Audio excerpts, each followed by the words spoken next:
नमस्कार, मैं हूं आपके साथ आदित्य कुमार। आज बात एक ऐसे डॉक्टर की जिसने बच्चों को बचाने के लिए जी जान लगा दी और एक मसीहे के तौर पर सबके सामने आया। लेकिन उन्हें क्या पता कि सरकार की तरफ से इस मेहनत का इनाम उन्हें किस रूप में मिलने वाला है। जी हां, हम बात कर रहे हैं गोरखपुर के बीआरडी मेडिकल कॉलेज के डॉक्टर कफील खान की, जो गरीब बच्चों की मदद कर रहे थे, उन्हें बचाने की कोशिश कर रहे थे। लेकिन जब ऑक्सीजन गैस सिलेंडर की आपूर्ति के मामले में जांच तेज हुई तो कफील से भी पूछताछ शुरू हुई। कफील के सच्चाई बताने के बाद सरकार की लापरवाही उजागर होने लगी, जिसके बाद हीरो बने डॉक्टर कफील खान को जनता के सामने विलन बना दिया गया।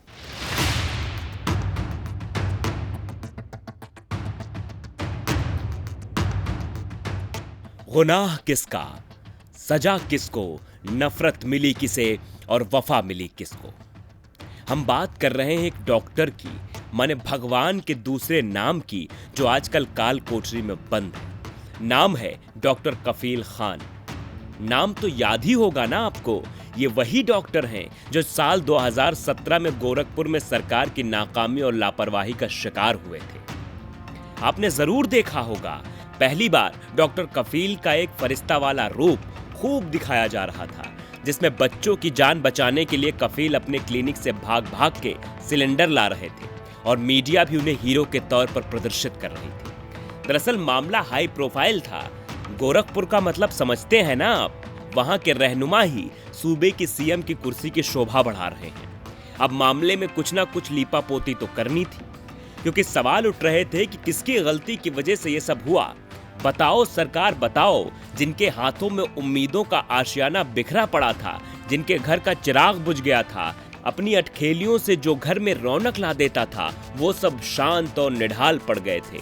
उनके मन में यही सवाल था कि कहां से लाएं बच्चों के इतने कफन, कहां करें इन्हें दफन, कैसे सहें ये सितम। ये सवाल सरकार के कानों में चुभने लगे थे। सरकार घिर गई थी। फिर आखिर क्या हुआ कि कल तक जो था लोगों के लिए फरिश्ता, उसे ही बना दिया बच्चों का काल। यानी गोरखपुर में जो कुछ भी हुआ, उसका सारा जिम्मा डॉक्टर कफील के मत्थे पर मढ़ दिया गया। इस केस में डॉक्टर कफील को आरोपी बनाया गया और यूपी एसटीएफ ने लखनऊ से उन्हें गिरफ्तार किया। कहा जा रहा था कि वो घटना के बाद से फरार चल रहे थे। कफील बीआरडी अस्पताल में वार्ड सुपरिंटेंडेंट थे। मुख्यमंत्री योगी आदित्यनाथ के आदेश पर प्रदेश सरकार ने बीआरडी मेडिकल कॉलेज में बच्चों की मौत के मामले में लखनऊ के हजरतगंज थाने में मामला दर्ज किया था। कफील के खिलाफ आईपीसी की धारा 420, 308, 120B, भ्रष्टाचार निवारण अधिनियम, इंडियन मेडिकल काउंसिल एक्ट की धारा 15 समेत 6 धाराओं में मामला दर्ज किया था। मतलब समझ लीजिए कि आखिर डॉक्टर कफील का क्या अपराध था। लेकिन जब कड़ियां खुलनी शुरू हुई तो मामला कुछ और ही निकला। इसके बाद जब प्रमुख सचिव खनिज और भूतत्व विभाग की अगुवाई में जांच शुरू हुई तो डॉक्टर कफील पर लगाए गए आरोपों में सच्चाई नहीं पाई गई। रिपोर्ट के मुताबिक कफील ने घटना की रात बच्चों को बचाने की पूरी कोशिश की थी। इस तरह डॉक्टर कफील पर लगाए गए सभी आरोप गलत पाए गए। जांच की रिपोर्ट में बीआरडी अधिकारियों ने कफील को क्लीन चिट दे दी। सितंबर 2019 में गोरखपुर ऑक्सीजन कांड में निलंबित डॉक्टर कफील खान को फिलहाल सभी आरोपों से मुक्त कर दिया गया। अब एक आरोप से तो डॉक्टर कफील मुक्त हो गए, लेकिन उनकी मुश्किलें कम नहीं होने वाली थी, क्योंकि वो सरकार के रडार पर आ चुके थे। सरकार की नजर उनकी हर एक गतिविधियों पर थी। कब क्या करते हैं, कब क्या बोलते हैं, और एक बार फिर उनके एक बयान ने उनके लिए मुसीबत खड़ी कर दी, जो अब तक बरकरार है। गोरखपुर के बीआरडी मेडिकल कॉलेज मामले में आरोपों से मुक्त होने के बाद डॉक्टर कफील सामान्य जीवन जी रहे थे, लेकिन शायद वो ये भूल गए थे कि वो सरकार की रडार में आ चुके हैं और उनके कुछ भी बोलने पर सरकार की नजर बनी हुई है। Uttar Pradesh special task force ने गोरखपुर के डॉक्टर कफील खान को मुंबई से गिरफ्तार किया, क्योंकि कफील खान पर अलीगढ़ मुस्लिम यूनिवर्सिटी में नागरिकता कानून के खिलाफ भड़काऊ भाषण देने का आरोप लगाया गया। उन्होंने पिछले साल 12 दिसंबर को एएमयू में एक भाषण दिया था। 13 दिसंबर को उनके खिलाफ अलीगढ़ के सिविल लाइन पुलिस स्टेशन में केस दर्ज किया गया, जिसके बाद एसटीएफ ने उन्हें मुंबई से गिरफ्तार किया।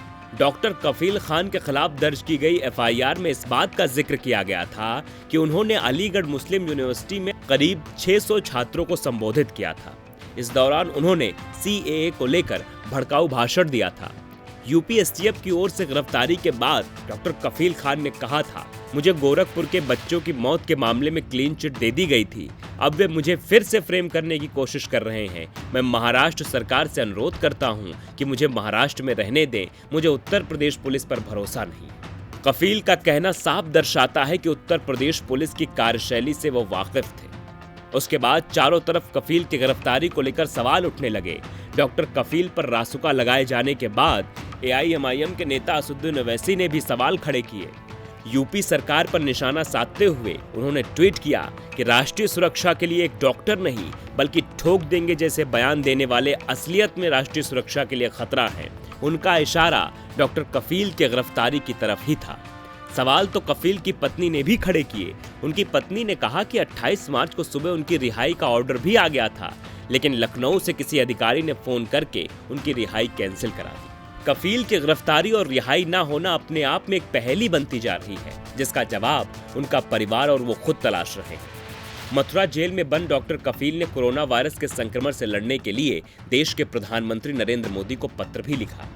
कफील ने पत्र में कोरोना वायरस के मरीजों की सेवा करने के लिए रिहाई की मांग की। साथ ही कोरोना स्टेज 3 के खिलाफ लड़ने का एक रोड मैप का भी जिक्र किया। कई जगह कफील की रिहाई को लेकर प्रदर्शन भी हुए, लेकिन फिलहाल कफील के रिहाई को लेकर सस्पेंस बना हुआ है। कफील को लेकर कई सवाल सभी के जहन में आ रहे हैं कि आखिर कफील ने ऐसा कौन सा बड़ा अपराध किया है कि आज तक उनको सजा भुगतनी पड़ रही है।